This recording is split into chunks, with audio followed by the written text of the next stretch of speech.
ನೋಡಿ, D K Shivakumar ಮತ್ತು ನಾನು ಚೆನ್ನಾಗಿದ್ದೇವೆ. ಬಂಡೆ ಹಂಗೆ 5 ವರ್ಷ ಈ ಸರ್ಕಾರ ಸೇಫ್ ಆಗಿರುತ್ತೆ. ಸೇಫ್ ಏನೇ ಸರ್ಕಾರ, ಯಾಕೆ ಅಂದರೆ ನಿಮಗೆ ಬಹುಮತ ಇದೆ.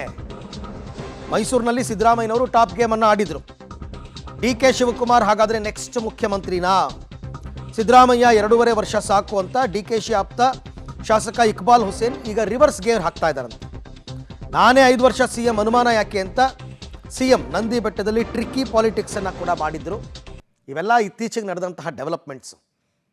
ಒಂದು ಕಡೆ ನಾನು ಡಿ ಕೆ ಶಿವಕುಮಾರ್ ಒಗ್ಗಟ್ಟಾಗಿದ್ದೀವಿ ಅಂತ ಹೇಳಿಕೆ ಕೊಟ್ಟಿದ್ದು, ಆಮೇಲೆ ನಂದಿ ಬೆಟ್ಟದಲ್ಲಿ ನಾನೇ 5 ವರ್ಷ CM ಅನುಮಾನನಾ ಅಂತ ಕೇಳಿದ್ದು, ಡಿ ಕೆ ಶಿವಕುಮಾರ್ ತಮ್ಮ ಅಸಹಾಯಕತೆಯನ್ನು ವ್ಯಕ್ತಪಡಿಸಿದ್ದು, ಶಾಸಕ ಇಕ್ಬಾಲ್ ಹುಸೇನ್ ಸಾಕು 2.5 ವರ್ಷ ನಾಯಕತ್ವ ಬದಲಾವಣೆ ಮಾಡಿ ಎಂದಿದ್ದು, ಇದೆಲ್ಲವೂ ಕೂಡ ನೋಡ್ತಾ ಇದ್ದರೆ ಈಗ ಸದ್ಯಕ್ಕೆ ಮೊನ್ನೆಯಿಂದ ಸ್ವಲ್ಪ ಸೈಲೆಂಟ್ ಆಗಿದ್ದಾರೆ ಎಲ್ಲರೂ.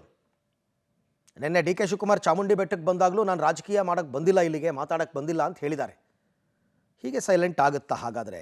What option I have? I have to stand by him, I support him. I don't have any objection to it.